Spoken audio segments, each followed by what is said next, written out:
Hey there, so you're looking to take your company from a local hero to a global leader, right?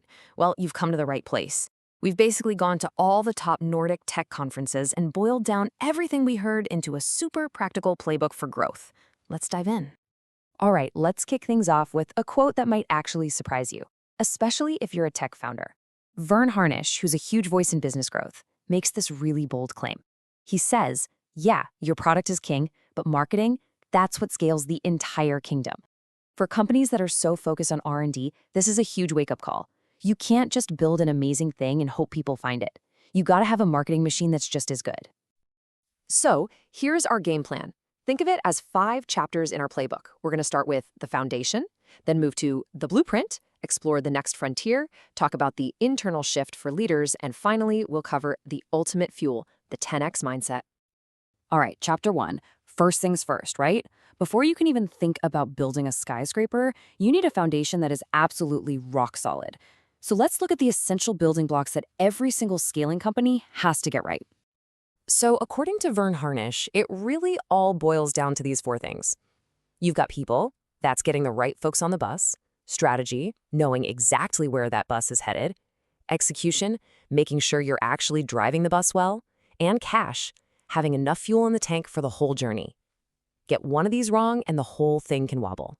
You gotta nail all 4. Okay, so out of those 4, people, strategy, execution, and cash, which one do you think trips up tech companies the most? Well, we asked a bunch of Nordic tech leaders, and the answer came back loud and clear. It's execution. So many companies have a brilliant strategy, but they just can't seem to turn that amazing vision into what people do day in and day out. That's where things fall apart. Okay, so if execution is the big problem, then what's the solution? That's what this next chapter is all about.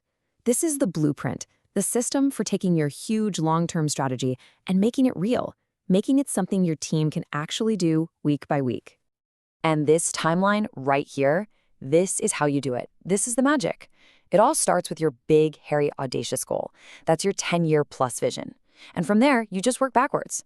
What's our strategy for the next 3 years? Okay, what does that mean for our goals and KPIs this year? And then you chop that up into quarterly priorities. And that's what tells you what your team needs to do this week. You see how that works? It takes this massive, scary goal way out in the future and turns it into a simple to-do list for today. It's brilliant. All right, so you've got your internal engine humming. You're executing like a well-oiled machine in your home market. What's next? Well, now the journey turns outward. It's time to start thinking about conquering new frontiers, about taking your company global. But hold on. Before you jump on a plane, there's a crucial piece of advice from Jeanette Carlsson. Nail it before you scale it. It means you have to have a model that works, one that's proven and repeatable at home before you even dream of exporting it. Think of it this way. Going global is like putting your company under a microscope. It makes your strengths look even better, but man, it makes your weaknesses look way, way worse. So, how do you actually know if you're ready to take that leap? Well, here's a quick gut checklist from the experts. First, do you have proven product market fit? They say over 3 million euros in annual revenue is a good sign. Are your customers genuinely happy? Does your whole company believe in this move? And are the owners truly committed with their time and their cash? If you can say yes to all of that, you're in good shape. And that last point, super, super important. Pick one new market and focus. Now, here's something really interesting. The biggest hurdle when you go global, it's often not logistics or language. Nope, it's internal. It all comes down to change management. Basically, how you guide your own people through all the massive shifts that come with expansion, like new processes or even a whole new company culture. And a really practical way to think about this is using something called the ADKR model. It breaks down change into 5 simple stages. First, you build awareness for why you have to change. Then, you foster desire in people to actually be part of it. Next, you give them the knowledge of how to change and make sure they have the ability to use those new skills. And finally, and this is the part everyone forgets, reinforcement. You have to keep encouraging the new way of doing things so it actually sticks. Okay. This brings us to a really, really crucial point. When you scale a company, it's not just the business that changes. The leader has to change too. The person who started the company can't be the same person who scales it globally. You, as a leader, have to evolve. So what does that evolution actually look like? Well, a leadership expert named R. Michael Anderson breaks it down into 3 huge shifts. First, You have to go from being the functional expert, the best coder, the best salesperson, to being the overarching leader. Second, you have to go from being the doer in the weeds to being a strategic delegator. And third, you have to shift your mindset from needing to control every little detail to providing trust and clear direction. It's tough, I know, but the bottom line is you have to let go to grow. And that brings us to our final chapter, the ultimate fuel. We're not talking about process or frameworks anymore.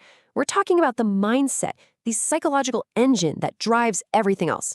This is all about ambition, about having a mindset that shoots for truly massive success. And to really get this, we can borrow a concept from Finland called Sisu. It's more than just grit. It's this extraordinary level of determination and courage, especially when the odds feel impossible. It's that deep, gut-level resilience to keep pushing forward when everything, and I mean everything, is telling you to just give up. That's the kind of fuel you need for this journey. So what does this Sisu, or 10x mindset, actually look like day to day? It's having the perseverance of Rovio. I mean, can you imagine? They made 52 games that basically failed before they ever created Angry Birds. 52! It means you shift from making small plans to thinking in terms of big ideas, big plans, and big asks. It means you take your biggest, most ambitious goal and you multiply it by 10, or even 30. And it means you think about being a global company from the very first day. Look, when you start talking like this with these huge 10x goals, people are going to call you delusional. They'll say you're crazy, but just remember this amazing quote from one of the conferences. You're only delusional until you succeed, then you're a genius. Your job is to hold on to that delusional vision long enough to prove every single one of them wrong. And there you have it. That's the playbook. We've walked through the foundation, the blueprint for execution, how to conquer new markets, and how you as a leader need to change. But honestly, none of that matters if you don't have the ultimate fuel, which is that massive ambition. So I'll leave you with this one question to think about. Your company has a vision, but is it big enough?